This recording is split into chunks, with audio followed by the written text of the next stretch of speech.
Good morning, everyone. Today we will discuss the Assure model and its component. Assure model, defined as procedural guide for planning and delivering instruction that incorporates media, assumes that training or instruction really is required. So, ang Assure model nga, ito yung mga guide na tumutulong sa isang guro upang mas mapaunlad at ma-develop nila ang kanilang lesson plan with the integration of technology. So dito, ang technology ay nagkakaroon ng malaking ambag upang mas maging maganda at kaakit-akit ang materials na kanilang gagamitin sa pagtuturo. So, Assure model was developed by Robert Heinrich, Michael Molenda, Russell Smaldino decades ago, noong ang 1999. Instructional model for planning a lesson and the technology that will enhance it. Sa panahon ngayon, talamak na nga ang paggamit ng technology. So, bilang isang guro, kailangan nating i-update ang ating mga instructional materials para makasabay ang ating mga estudyante sa pagbabago na mayroon tayo ngayon. The Assure model places the focus on the learner and the overall outcomes of accomplishing learning objective. So, ang Assure model nga ay dinevelop upang mabigyang tuon ang outcomes and the accomplishments of the learner. Assure model gives new and experienced teachers a general roadmap to follow to help them think more like expert teacher. Sa pangkalahatan, ang Assure model ay tumutulong at nagbibigay daan sa mga guro upang makapag-isip ng mga useful strategies and techniques to secure the learnings of the students. So, after defining the meaning of Assure model, discuss naman natin ngayon kung ano ang 6 components na nakapaloob dito. So, ang unang components ng Assure model ay ang Analyze Learners. As a part of analyzing your learners, you must identify your audience. You must know the audience if you are to select the best medium to meet the objective you have set. The audience can be analyzed in terms of their general characteristics. In analyzing the learners, first, kailangan alam natin kung sino yung audience upang malaman ng isang guro kung pasok ba yung objectives o yung mga procedural guidelines na nagawa niya para sa kanyang learners. So, yung medium na tinutukoy upang ma-implement ang mga set of objectives or guidelines para sa iyong audience ay ang integration ng technology. So, sa pag-a-analyze ng iyong audience, nakabase ito sa kanilang general characteristics or pagkakaunawa sa mga objectives na sinabi. Pangalawa, state objective. Describing what the learners will do as a result of instructions. In other words, objective are the learning outcomes that is or what will the students will learn from the lesson. So as a teacher, kailangan clear or malinaw yung objectives natin para sa ating learners or audience as a result of instructions. Dito nakapaloob kung anong learning outcomes na na-attain ng iyong audience or learners after implementing the lessons or guidelines na nakalaan para sa kanila. Most objective contains 4 parts, which are audience, behavior to be demonstrated, conditions under which the behavior will be observed, and degree to which the learned skills are to be mastered. Pangatlo, select method, media, and materials. So once you know your audience and have a clear idea of what they should get out of the lesson, then it is time to select the appropriate method for the given learning task. Select available materials, modify existing materials, or design new materials to help accomplish this task. So dito, papasok kung ano yung mga media or materials na nakalaan para ma-attain nila or ma-accomplish nila yung task na ibinigay mo sa iyong mga learners. Everyone, I am Sharif P. Valencia and I will continue the reporting. And I will discuss the 3 more components of Assure model. So let's begin with the 4th one, which is utilize media and materials. Where you develop your plan for implementing your media and materials, it is also important to practice the lesson itself before introducing it to the learner. This is also the step that should have a backup plan in place. So, dito nga sa fourth steps or fourth components of Azure model, dito natin pinapractice or importanteng i-practice ng isang teacher ang lesson niya before niya i-introduce sa kanyang learner. At dito rin kailangan nating magkaroon ng plan B or as much as possible ay madami tayong plan nang sa ganon, kapag ang plan A ay hindi naging effective, we can have our plan B para ituloy ang ating pagtuturo sa ating mga estudyante. So for us to be able to get the maximum learning impact from our presentation, we must follow the certain utilization procedures. So here are the utilization procedures. The first one is review the materials.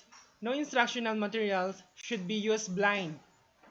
That's why during the selection process, you should have determined that the materials are appropriate for your audience and objectives. So kailangan nga ang instructional materials ay nakikita sa pagtuturo, or it should also be suitable sa ating audience and objectives. So we also need to consider our audience or our learners in implementing the materials. So the second one is practice the presentation. After previewing the materials, you should practice your portion of the presentation. However, do not over-practice or the presentation will sound canned. So, kailangan nga na i-practice din ang ating pag-present ng materials nang sa ganun ay maging ay practice makes better. So, para maging better or mas maganda ang delivery ng ating presentation, kailangan natin itong i-practice. Pero kinakailangan ay hindi ito over-practice kasi magiging parang scripted na ito or sound canned. So the third one is we prepare the environment. Wherever the presentation is to take place, classroom, auditorium, meeting room, or whatever the facilities will have to be put in order. Utilization of many media requires a darkened room, a convenient power supply, and access to light switches. So, kailangan nga na bilang isang teacher, we have to prepare an environment or a conducive learning environments so that ang ating learner ay matuto or mas effective ang ating teaching and learning process. So, the next one is present the material. This is what you've been preparing for. So you will want to make the most of it. Our term for this is showmanship. Instructor should be able to direct attention in the classroom. So dito nga ito na pinaka-iintay na moment ng isang teacher. Ito na yung pinaka presentation ng isang instructor. So kailangan ang attention or ang isang teacher or instructor ay focus sa kanyang ginagawa at focus siya sa classroom. So the fifth component of Azure model is require learner participation. Require you to describe how you are going to get each learner actively and individually involved in the lesson. Students learn best when they are actively involved in the learning experience. The fifth step in the Azure model is to provide opportunities for learners to practice the capability being taught. So dito nga kailangan nating i-involve or kailangan nating i-encourage ang ating estudyante na maki-cooperate or maki-participate actively sa ating lesson, sa ating presentation. At kasi alam natin na kapag ang estudyante ay actively involved sa ating pagtuturo, syempre matututo ang mga estudyante ng mas better, or students will be able to learn best. And kailangan din sa component na ito ay mag-provide tayo ng opportunities wherein the students can be able to showcase their talents, their skills, and can be able to apply their capabilities or can be able to apply what they have learned in what we have taught to them. And the last component, which is the sixth component, is evaluate student performance. You might also ask students to reflect on their learning and the experience they had in the lesson. Ultimately, this last stage is the most important. You must evaluate the instruction process from start to finish using the objective you created in the beginning, it is helpful to reflect on your objectives, the instructional strategy, the instructional materials, and the assessment. So, dito nga para ma-evaluate natin ang student performance, as a teacher, we have to make a reflection. We have to assess if we have to measure if our learners learn from us, whatever we have learned, what we have taught to them. And of course, kailangan din natin na i-consider ang objectives kasi dapat ang ating evaluation at objectives ay parallel. Ibig sabihin, kailangan kung ano ang ating objectives, kailangan ay related siya sa ating evaluation nang sa ganun ay malaman natin or ma-measure if our students learned from us. It can be determined if the lesson was effective and whether any step needs to be modified or re-examined. So, through the evaluation, through evaluating the student performance, we will be able to know if our students learn from us.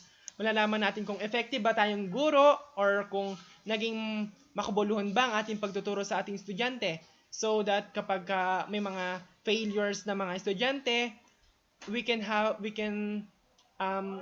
our remedial class, we can re-examine them and ang estudyante natin ay makakapag-improve and matututo pa.